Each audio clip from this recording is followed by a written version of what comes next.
Kita harus mencari penampakan beneran demi menyelamatkan channel vlog kita. Yup, that's where we at now in terms of premise cerita sebuah horor hiburan. Namun bahkan goal yang konyol dan stake yang sama sekali tidak bikin kita peduli itu pun tidak benar-benar dijambangin oleh karya debut layar lebar Wisnu Surya Pratama ini. Karena ada cerita lain yang membungkusnya, yaitu cerita tentang kepala polisi yang nyelidikin kasus kematian para vlogger tersebut di dalam hutan kaki Gunung Salak. So Pasar Setan actually punya elemen yang membuatnya jadi kayak semacam True Detective Setan Country. Dan setannya ini as in setan film apaan nih?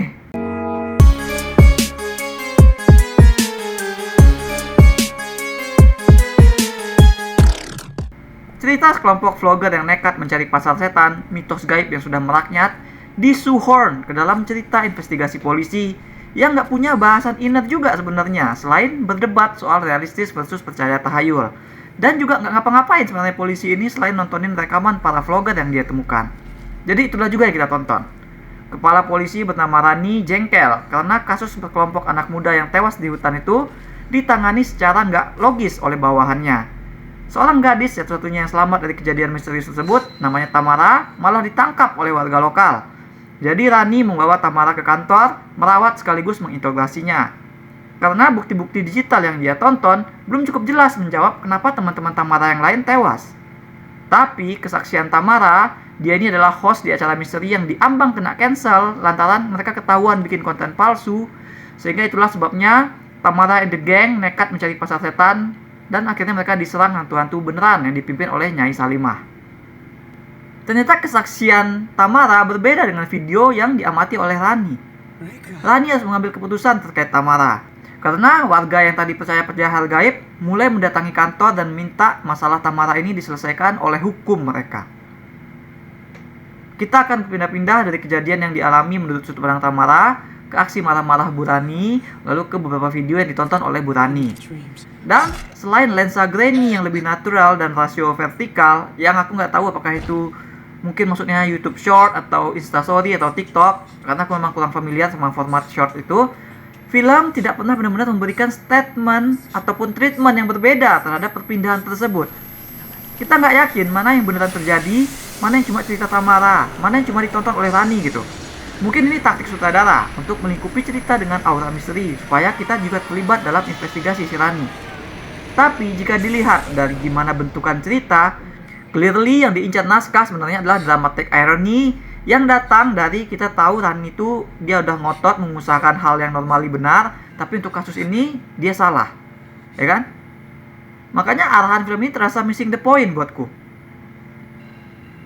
Sepanjang menonton ada sense bahwa film ini sebenarnya mengincar gimmick found footage ataupun penceritaan dengan POV kamera, ya kan, kayak Keramat. Ada beberapa dialog yang membuild up soal kamera yang dipegang karakter harus tetap merekam semua kejadian. Bahkan di kantor polisi pun ada polisi yang diperintah oleh Rani untuk terus standby dengan kamera, merekam semua proses investigasi. Tapi bahkan gimmick POV ini juga nggak pernah benar-benar kejadian gitu, karena sebagian besar film masih berlangsung seperti biasa aja dengan sudut pandang yang observasi seperti film-film normal. Jadi di poin ini aku lantas ngerasa sutradara nggak peduli sebenarnya. Dia kayak setengah-setengah dalam mewujudkan visinya, kalaupun memang punya visi. Arahan yang paling serius yang dilakukan cuma untuk jump scare. Di aspek jump scare ini film memang cukup lumayan. Nge-build up adegan penampakan dengan suasana gelap terang, dengan suara-suara hutan, ataupun suara-suara hantu. Suasana horor di pasar mistis itu kerasa. Lalu ketika Nyi Salimah muncul, beserta hantu-hantu lain dengan desain yang cukup unik dan beragam, kita bakal langsung melek oleh kaget-kagetan. Di build up dengan benar gitu. Yang bikin aku takjub cuma satu. Karena saking randomnya, tahu-tahu di pasar tradisional gaib itu ada pisau guletin. Biasanya memang jump scare ini bare minimum lah buat film horor lokal, ya kan? Biasanya dengan jump scare penonton bisa puas dan melupakan naskah yang dangkal. Nah masalahnya, Pasar Setan narasinya juga kacau. Bukan hanya dangkal, urutan kejadian yang tampil di film ini nggak selurus ataupun nggak sesatu perspektif Rani seperti yang tadi ku sebut sebagai sinopsis. Film ini actually dibuka dari sudut pandang Tamara dan grupnya yang sedang berembuk. Mereka mau bikin konten apa lagi setelah ketahuan dan dihujat karena pakai hantu palsu.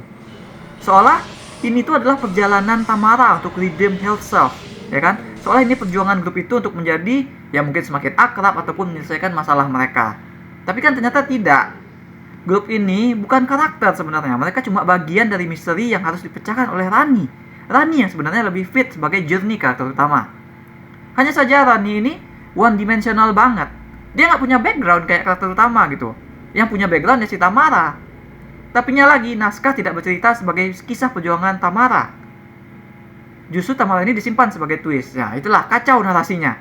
Ini kayak dua cerita, lalu digabungkan dengan cara kedua cerita itu dipecah-pecah untuk menghasilkan even more surprises dan melupakan groundwork yang mestinya dikembangkan. Jika pengennya ini cerita Tamara, maka harusnya goal dan stake mereka itu diperdalam lagi. Misalnya, kayak di film Agak Lain. Grup karakternya pengen rumah hantu mereka sukses. Dan di film itu di build up alasan kenapa rumah hantu itu penting bagi mereka. Personal mereka digali bahwa mereka adalah orang kecil yang cuma bisa kerja di profesi yang agak lain kayak gitu. Opsi mereka tuh sudah di setup sebagai terbatas.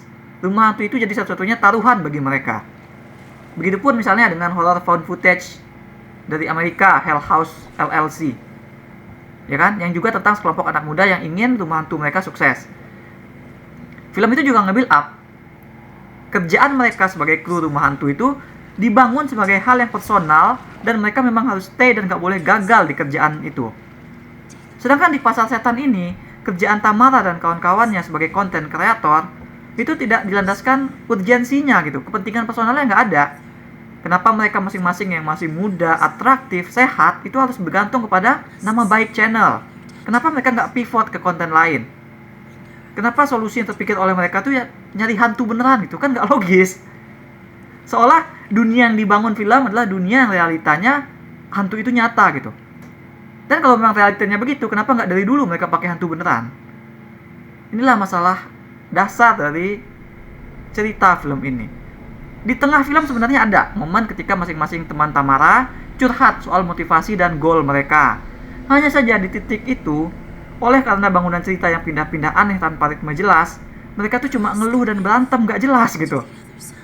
Sehingga kita pun gak bisa lagi untuk mendorong diri kita peduli kepada mereka. Kita ngerasa gak bisa percaya sama kata-kata mereka itu. Karakter-karakter film-film ini sebenarnya punya kepercayaan masing-masing, ya kan, yang dengan teguh mereka pegang. Rani percaya pada hal logis ingin mengungkap kasus di gunung itu sebagai pembunuhan. Warga desa percaya itu adalah peristiwa gaib. Kameramen si Tamara cuma tahu ini adalah soal kerjaan dan dia berusaha cuma menyelesaikan kerjaannya. Dan bagi Kevin, produsernya si Tamara, yang penting itu adalah cuan. Jadi mereka bertindak ngikutin kepercayaan mereka tersebut gitu. Mereka di akhir bakal membayar apapun kesalahan mereka nanti. Dan kadang juga mereka juga harus membayar saat mereka benar. Semua ada price-nya. Kepercayaan itulah yang ternyata hal yang diperjualbelikan dalam pasar setan. Tanpa adanya kedalaman dan galian yang harus mengalah pada usaha supaya ada twist, maka ketika naskah mencoba untuk mendevelop karakter menjadi tidak satu dimensi pun, jadinya malah kayak sebuah inkonsistensi pada karakternya. Misalnya ketika menjelang akhir, Kevin jadi peduli sama Tamara. Dia bilang kalau lu kesana sendirian, lu cari mati namanya. Padahal sebelumnya, dia pernah nyuruh Tamara pergi sendirian ke lokasi pasar malam-malam buat ngerekam konten mencari kameramen yang hilang. Nah, perubahan Kevin yang tadinya culas itu di film ini tidak terlihat seperti development, melainkan lebih kayak naskah tidak konsisten. Karena memang jarang ada waktu bagi para kelompok karakter ini untuk terdevelop.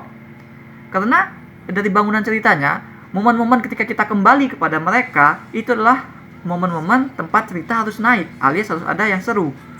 Jadi bukan untuk development. Momen-momen development atau momen turun diberikan kepada Rani. Tapi di Rani pun gak pernah turun karena dia selalu marah-marah.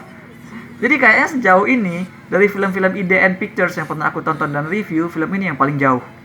Semua aspeknya terasa bukan mendua, tapi lebih tepatnya setengah-setengah. Arahannya seperti setengah hati mau jadi film dengan gimmick POV shot atau kayak found footage. Naskahnya terasa immature, ceritanya setengah hati mau bahas tentang investigasi polisi skeptis atau mau tentang perjalanan anak muda ke hutan di kaki gunung. Yang by the way nggak pernah terasa perjuangan mereka karena mereka kesana tuh naik mobil, jalan kaki cuma sebentar dengan karakter yang ngeluhnya minta ampun. Dan ketika sampai di sana, pasar yang mestinya mitos itu mereka temuin dengan relatif gampang. Pasarnya selain karena suara-suara seram, tidak terasa benar identitasnya sebagai pasar gitu. Kayak tempat seram aja gitu. Sebagai anak geologi yang dulunya cukup akrab dengan bahasan naik gunung, film ini buatku juga tidak terasa seperti membuatku bernostalgia ke pengalaman ataupun cerita-cerita tentang pasar setan itu. Maka aku berikan 2 dari 10 benang emas untuk Pasar Setan.